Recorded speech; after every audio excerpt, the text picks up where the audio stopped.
on their outspread palms. Would his mistress, inquired Decimus, with a deep bow, desire her breakfast served here? Why not? Said Lucia absently. Decimus barked at the twins, and they made haste to prepare the table, while Lucia watched their graceful movements with amused curiosity, as if observing the antics of a pair of playful terriers. Pretty things they were, a little older than she, though not so tall, agile and shapely, and as nearly alike as two peas. It was the first time that Lucia had seen them in action, for they had been purchased only a week ago.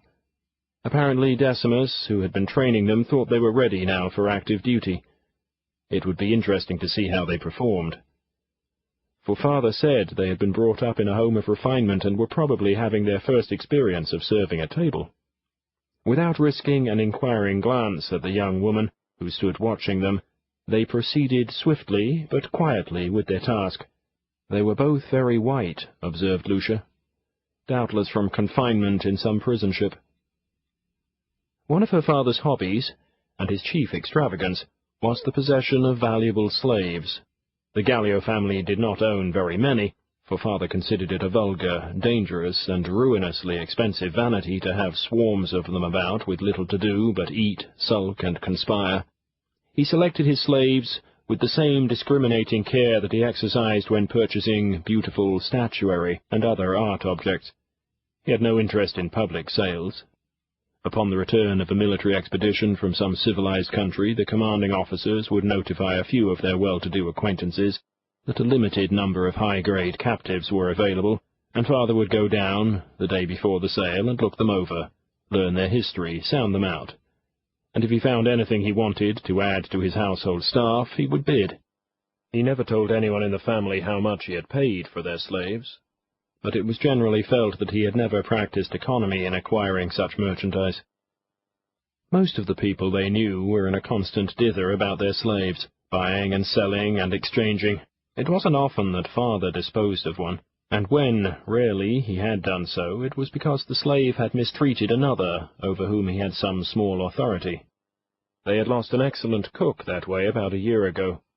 Minna had grown crusty and cruel toward the kitchen crew, scolding them loudly and knocking them about. She had been warned a few times. Then, one day, Minna had slapped Tertia. Lucia wondered briefly where Minna was now. She certainly did know how to bake honey cakes.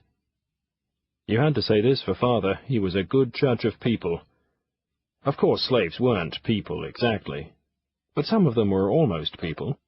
There was Demetrius, for example, who was at this moment marching through the colonnade with long, measured strides. Father had bought Demetrius 6 years ago and presented him to Marcellus on his 17th birthday. What a wonderful day that was, with all their good friends assembled in the forum to see Marcellus, clean-shaven for the first time in his life, step forward to receive his white toga. Cornelius Capito and father had made speeches, and then they had put the white toga on Marcellus.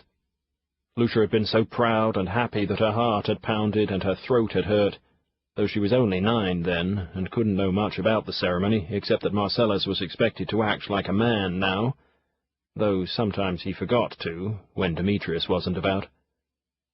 Lucia pursed her full lips and grinned as she thought of their relationship. Demetrius, 2 years older than Marcellus, always so seriously respectful, never relaxing for an instant from his position as a slave. Marcellus, stern and dignified, but occasionally forgetting to be the master and slipping absurdly into the role of intimate friend. Very funny it was sometimes. Lucia loved to watch them together at such moments. Of course she had about the same relation to Tertia, but that seemed different. Demetrius had come from Corinth, where his father, a wealthy ship-owner, had taken a too conspicuous part in defensive politics. Everything had happened at once in Demetrius's family.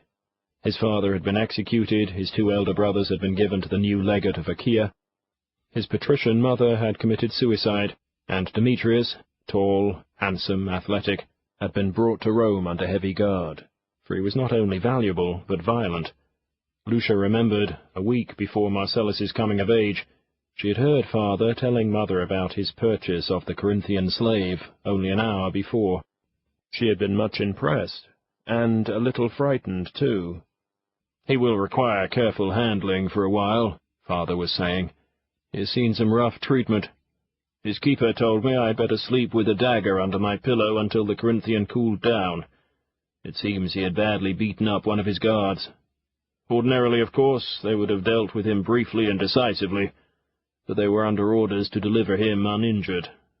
They were quite relieved to get him off their hands." "But is this not dangerous?" Mother had inquired anxiously. "What might he not do to our son?" "That," Father had replied, "will be up to Marcellus. He will have to win the fellow's loyalty, and he can do it, I think. All that Demetrius needs is an assurance of fair play. He will not expect to be petted. He is a slave, and he knows it, and hates it. But he will respond to decent discipline." And then Father had gone on to say that he had paid the money and signed the documents. He had himself led Demetrius out of the narrow cell, and when they were in the open plaza, had unlocked his chains, very carefully, too, for his wrists were raw and bleeding. "Then I walked on ahead of him," Father had continued, without turning to see whether he was following me. Aulus had driven me down and was waiting in the chariot at the Appian Gate, a few yards away. I had planned to bring the Corinthian back with me, but as we neared the chariot I decided to give him instructions about how to reach our villa on foot. "Alone?" Mother had exclaimed. "Was that not very risky?"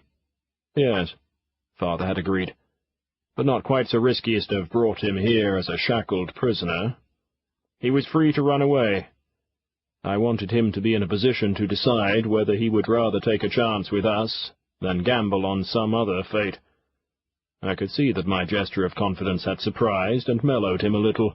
He said, in beautiful Greek, for he had been well educated, 'What shall I do, sir, when I arrive at your villa?' I told him to inquire for Marcellus, who would advise him. He nodded and stood fumbling with the rusty chains that I had loosened from his hands.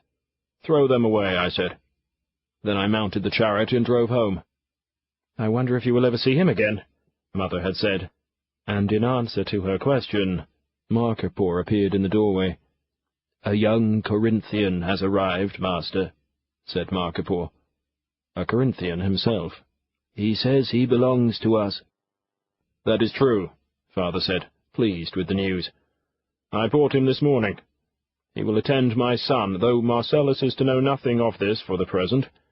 Feed him well, and provide him with a bath and clean clothing. He has been imprisoned for a long time." "The Greek has already bathed, master," replied Marcellus. "Quite right," approved Father. "That was thoughtful of you." "I had not yet thought of it," admitted Marcellus. "I was in the sunken garden supervising the building of the new rose arbor when this Greek appeared. Having told me his name and that he belonged here, he caught sight of the pool." "You mean," expostulated Mother, "that he dared to use our pool?"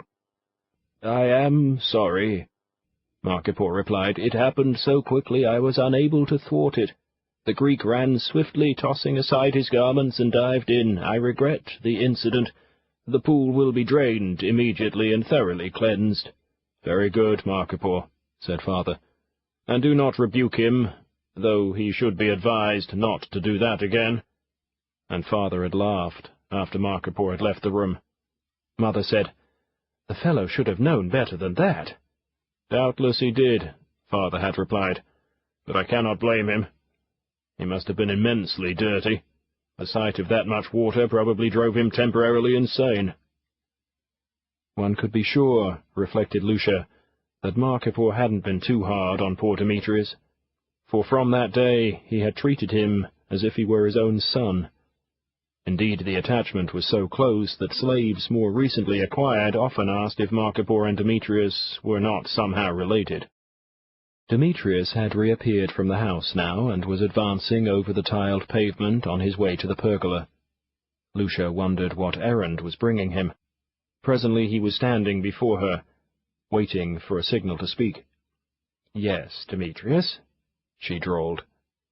"The Tribune," he announced with dignity, "presents his good wishes for his sister's health and happiness, and requests that he be permitted to join her at breakfast."